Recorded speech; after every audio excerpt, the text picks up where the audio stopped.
आज हम लोग शुरू करने जा रहे हैं अपने क्लास 10 के जियोग्राफी में चैप्टर नंबर 2। चैप्टर का नाम है forest and wildlife resources. इसके पहले हम लोगों ने अपने चैप्टर नंबर फर्स्ट को डिस्कस किया, उसमें तो कोई दिक्कत नहीं है किसी को। चलिए, उसमें किसी को कोई दिक्कत नहीं है तो हम लोग अपने इस चैप्टर की ओर आगे बढ़ेंगे जिसका नाम है forest and wildlife resources. देखो, ये चैप्टर ना पूरी तरीके से दो चीज़ों के ऊपर बेस्ड है।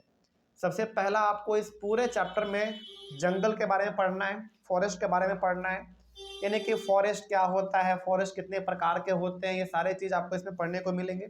और दूसरा चीज़ इसमें आपको वाइल्ड लाइफ रिसोर्स के बारे में पढ़ने को मिलेगा, जैसे जंगल में कौन कौन से जानवर किस जगह पर पाए जाते हैं, उनके रहने के लिए क्लाइमेट कैसा होना चाहिए, उनके रहने के लिए सनलाइट कितना चाहिए, बारिश कितने यानी कि पानी कितना चाहिए, ये सारा चीज़ हम लोग इसमें पढ़ने वाले हैं। बेसिकली नाम से ही मालूम चल रहा है चैप्टर बहुत ही आसान होने वाला है आपका। बेसिकली फॉरेस्ट और वाइल्ड लाइफ यानी कि जंगली जानवरों के बारे में हम लोग इसमें पढ़ने वाले हैं।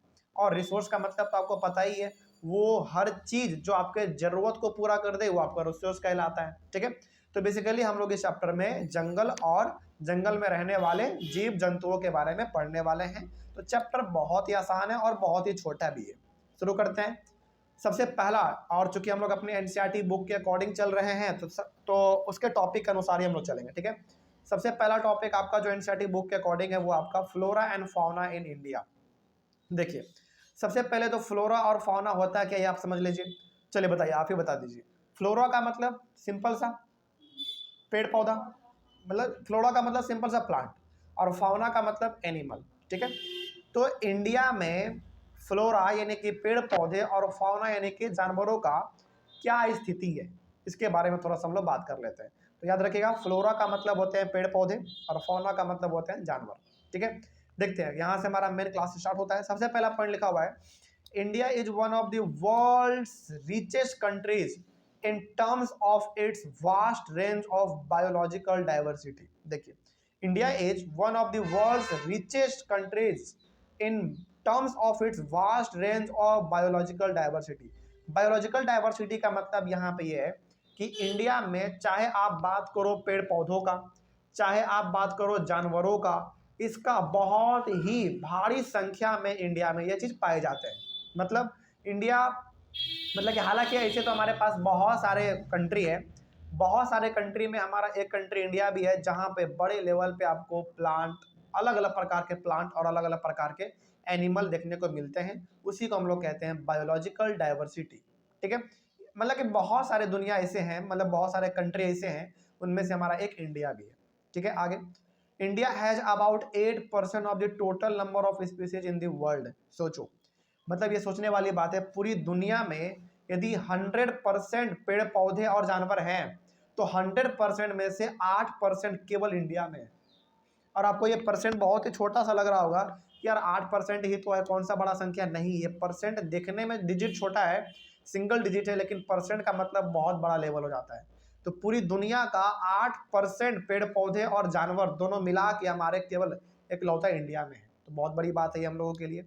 आगे, about 10% of wild flora and 20% of fauna are on the threatened list. ये भी एक लेकिन गंभीर वाली समस्या है। क्या समस्या, देखो, 10% वाइल्ड फ्लोरा मतलब कि 10% जंगली पेड़ पौधे और 20% जानवर ऐसे हैं भारत में जो कि थ्रेटेंड लिस्ट में है। थ्रेटेंड लिस्ट के मतलब हो गया कि ये खतरे के निशान पे है, मतलब कि कुछ समय के बाद ये हो सकता है कि पृथ्वी से गायब ही हो जाए।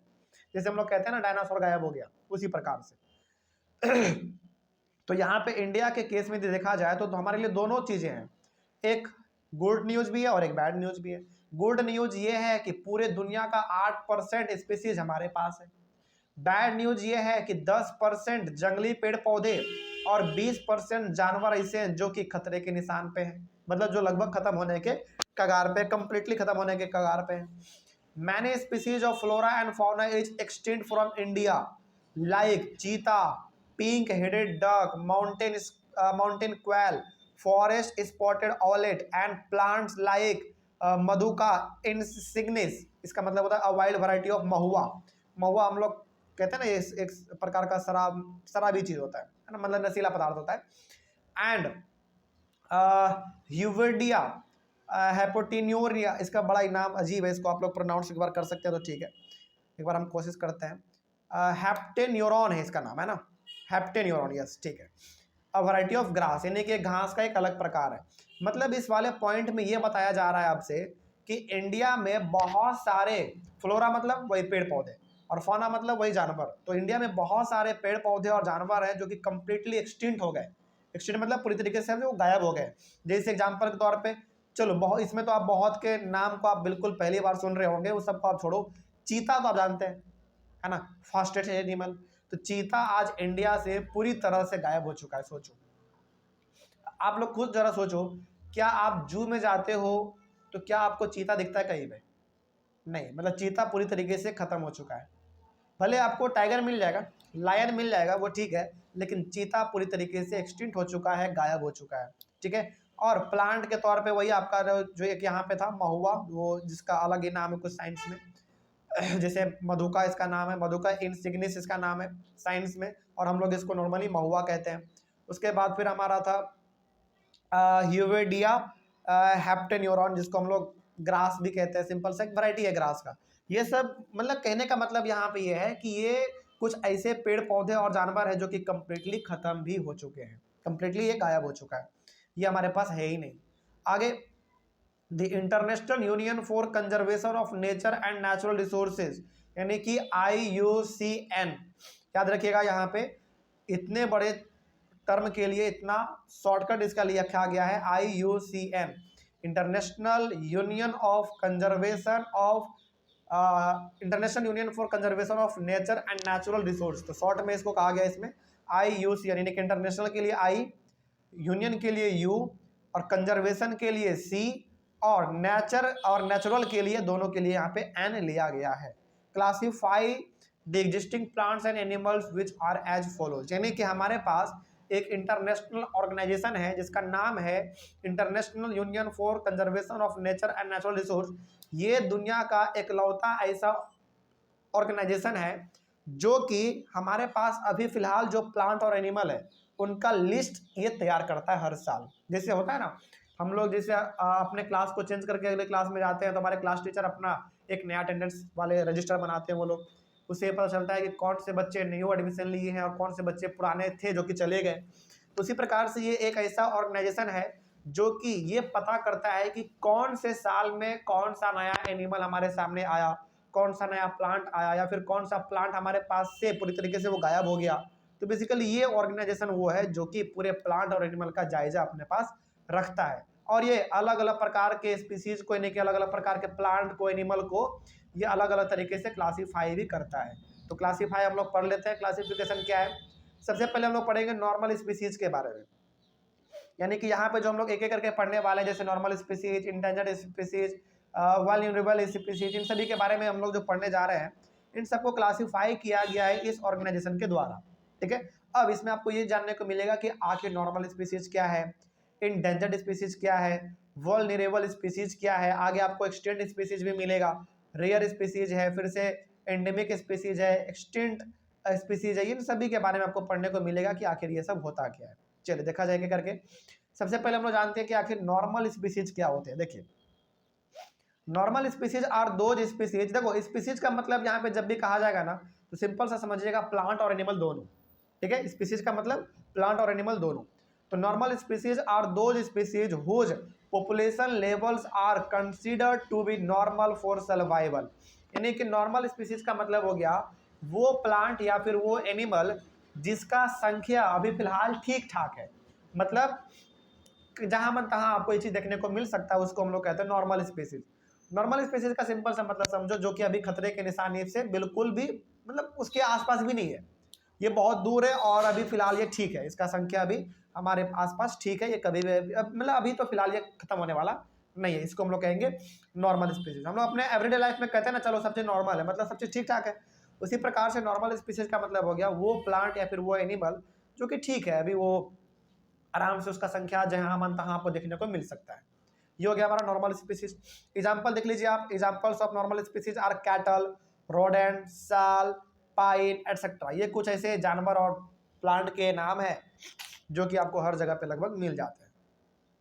तो सिंपल सा है, नॉर्मल स्पीसीज का मतलब जो कि आपको हर जगह देखने को लगभग मिल जाते हैं और जिसका संख्या अभी फिलहाल ठीक है, वो खत्म होने वाला भी नहीं है, उसको हम लोग कहेंगे नॉर्मल स्पीसीज। अब अगला हमारा है इंडेंजर्ड स्पीसीज। ये क्या देखते हैं, endangered species are those species which are in danger of extinction. Endangered species वो होते हैं, वो प्लांट या फिर एनिमल जो कि अभी पूरी तरीके से गायब नहीं हुआ है, जो कि पूरी तरीके से अभी खत्म नहीं हुआ है, लेकिन वो खत्म होने के कगार पे है। समझ में आ रहा है बात, मतलब खत्म होने के कगार पे है, इसका मतलब हो गया कि कुछ समय के बाद वो हो सकता है कि कंप्लीटली इस दुनिया से खत्म हो जाए, उसको हम लोग कहेंगे इंडेंजर्ड स्पीसीज। इंडेंजर्ड स्पीसीज में खत्म हुआ है नहीं, लेकिन हो सकता है कि आने वाले समय में वो खत्म हो जाए, कि खतरे के निशान पे है। ठीक है, आगे एग्जांपल देख लीजिए आप इसका। Examples of endangered species are black bug, crocodile, wild ass, rhino etcetera. ये सब ऐसे कुछ एनिमल हैं जो कि अभी कंप्लीटली गायब नहीं हुए हैं पृथ्वी पर से, लेकिन ये खतरे के निशान पे हैं, मतलब ये गायब भी पूरी तरीके से खत्म भी हुए हो सकते हैं, इसको हम लोग कहेंगे इंडेंजर्ड स्पीसीज। अब है हमारा वल्नरेबल स्पीसीज। ये क्या होता है देख लेते हैं इसके बारे में। Vulnerable species are those species whose population has decline to a level from where it is likely to move into the endangered category। देखो यहाँ पे ना थोड़ा बहुत आपको कंफ्यूजन हो सकता है। सबसे पहले आपने पढ़ा नॉर्मल स्पीसीज जो कि मतलब ठीक ठाक पॉपुलेशन में है, हो गया वो। इंडेंजर्ड स्पीसीज का मतलब हो गया जो कि खतरे होने के कगार पे है, मतलब कि जो कि खत्म होने के कगार पे है, खत्म हुआ नहीं है, उसको हम लोग कहेंगे इंडेंजर्ड स्पीसीज। लेकिन वल्नरेबल स्पीसीज का मतलब है कि ये अभी फिलहाल ठीक ठाक मात्रा में है, लेकिन यदि ये भी खत्म होता चला गया तो ये भी किस कैटेगरी में चल जाएगा, इंडेंजर कैटेगरी में चल जाएगा, मतलब कि ये भी कुछ समय के बाद और खत्म हो ही जाएगा पूरी तरीके से। लेकिन यहाँ पे याद रखिएगा इंडेंजर्ड स्पीसीज के एक लेवल नीचे हमारा क्या होता है, वल्नरेबल स्पीसीज। मतलब कि यदि ये लगातार खत्म होते रहे तो ये भी हमारा इंडेंजर कैटेगरी में चला जाएगा, जहां से हो सकता है कि आने वाले समय में ये जब भी मतलब कि तुरंत ये खत्म हो सकता है।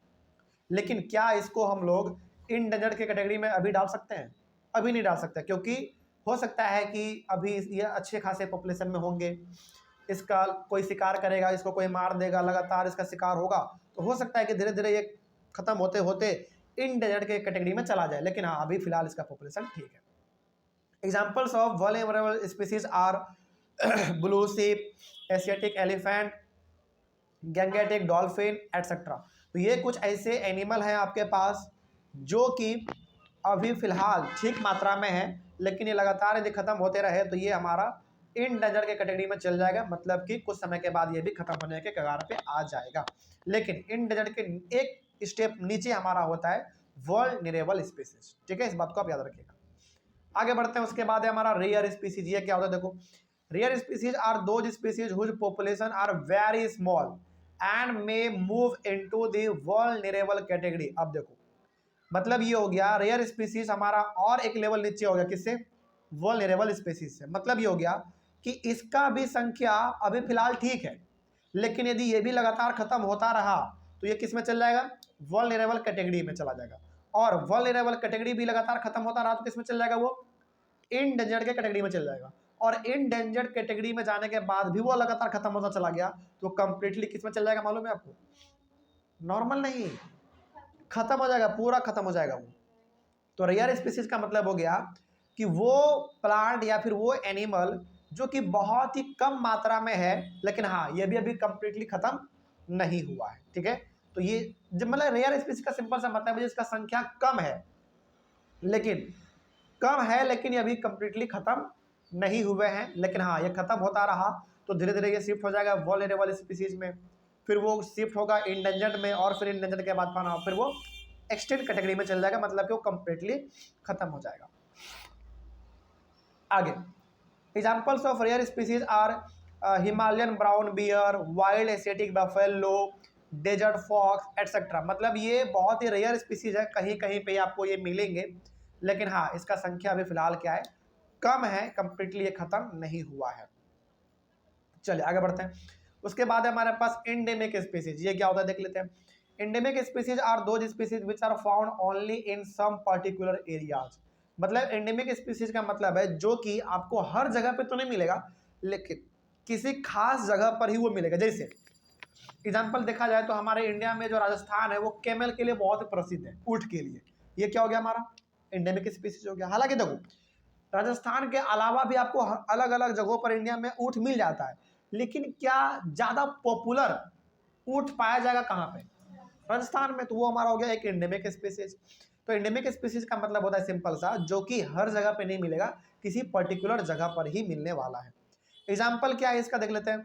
अंडमान टील हो गया, निकोबार पिजन हो गया, अंडमान वाइल्ड पीग हो गया, एटसेट्रा। तो ये हर जगह पे नहीं मिलते हैं, ये अलग अलग जगहों पर, मतलब कि कहीं कहीं पर ये आपको मिलेगा। ये चीज़ हमारा था एंडेमिक स्पीसीज में। चलिए आगे बढ़ते हैं। देखो यहाँ पे ना आपको कंफ्यूज नहीं होना है, बस सिंपल सा आप ये याद रखना, एंडेमिक स्पीसीज का मतलब है जो कि कहीं कहीं पर ही पाया जाएगा, सिंपल सा, ठीक है। और रेयर स्पीसीज का मतलब है कि ये बहुत ही कम मात्रा में पाए जाएंगे, बहुत ही इसका जो संख्या होगा वो बहुत ही कम होगा, लेकिन और कम होता रहा तो ये शिफ्ट हो जाएगा किसमें, हमारा वल्नरेबल कैटेगरी में। और वल्नरेबल स्पीसीज का मतलब हो गया वो जो कि अभी कंप्लीटली खत्म नहीं हुए हैं, लेकिन ये खत्म होता रहा तो ये हमारा शिफ्ट हो जाएगा इंडेंजर्ड कैटेगरी में। और इंडेंजर्ड स्पीसीज का मतलब हो गया सिंपल सा, जो कि लगभग खत्म होने के कगार पे है, और खत्म हुआ तो ये पूरी दुनिया से गायब हो जाएगा, ठीक है। ये बात आपको यहाँ पे याद रखना है। और नॉर्मल स्पीसीज का सिंपल सा मतलब है जो कि अभी फिलहाल नॉर्मल है, जिसका संख्या ना ही ज़्यादा ना ही कम, मतलब ठीक ठाक है। अब हमारे पास यहाँ पे एक लास्ट बच रहा है एंडेमिक स्पीसीज के बाद, एक्सटिंक्ट स्पीसीज। ये क्या होता है देखिए, ये बड़ा सिंपल है। Extinct species are those species which are completely extinct from a local area, region, country, continent और फ्रॉम द इंटायर अर्थ। यानी कि यदि किसी जगह से, किसी शहर से, किसी स्टेट से, किसी कंट्री से या फिर किसी कॉन्टिनेंट से कोई चीज़ कंप्लीटली खत्म हो जाए, उसको हम लोग कहेंगे एक्सटिंक्ट स्पीसीज। जैसे मान लीजिए, सपोज कीजिए कि इंडिया से चीता कंप्लीटली खत्म हो गया, तो ये क्या कहलाएगा, हमारा एक्सटिंक्ट स्पीसीज कहलाएगा, ठीक है। देखो एक्सटिंक्ट का मतलब ही है कोई चीज किसी जगह से कंप्लीटली खत्म हो जाना, चाहे वो किसी लोकल एरिया से खत्म हो जाए, किसी रीजन से, किसी कंट्री से, किसी कॉन्टिनेंट से, या फिर पूरी दुनिया से ही गायब हो जाए, तो उसको हम लोग कहेंगे एक्सटिंक्ट स्पीसीज। जैसे एग्जांपल के तौर पे आपका सबसे अच्छा एग्जांपल इसका है डायनासोर। डायनासोर आज पूरी दुनिया से गायब हो चुका है, तो ये हमारा हो गया एक्सटिंक्ट स्पीसीज। एग्जांपल इसका देख लीजिए, examples of extinct species are cheetah, pink headed duck, etcetera. ये सब हो गया हमारा जो कि मतलब कंप्लीटली ये खत्म हो चुके हैं। ये हो गया हमारा एक्सटिंक्ट स्पीसीज। अब यहाँ तक तो आपने पूरी तरीके से क्लासिफिकेशन पढ़ लिया अलग अलग स्पीसीज का, लेकिन अब यहाँ पे हमको ये देखना है कि reasons behind damaging our forest and wildlife resources. यानी कि अच्छा, हम लोग न्यूज़ में भी देखते रहते हैं, पेपर में भी देखते रहते हैं, रेडियो में भी सुनते रहते हैं कि हमारा जो फॉरेस्ट है, जो हमारा वाइल्ड लाइफ रिसोर्स है, वो खतरे के निशान पे है, उसको बचाना चाहिए। लेकिन सवाल है कि ये आखिर इसको खतरा पहुंचा कौन रहा है, समस्या इसके साथ क्या है, तो क्या रीजन है इसके पीछे इसके खराब होने का, ये हम लोग अपने अगले वाले क्लास में डिस्कस करेंगे। तब तक के लिए थैंक यू वेरी मच।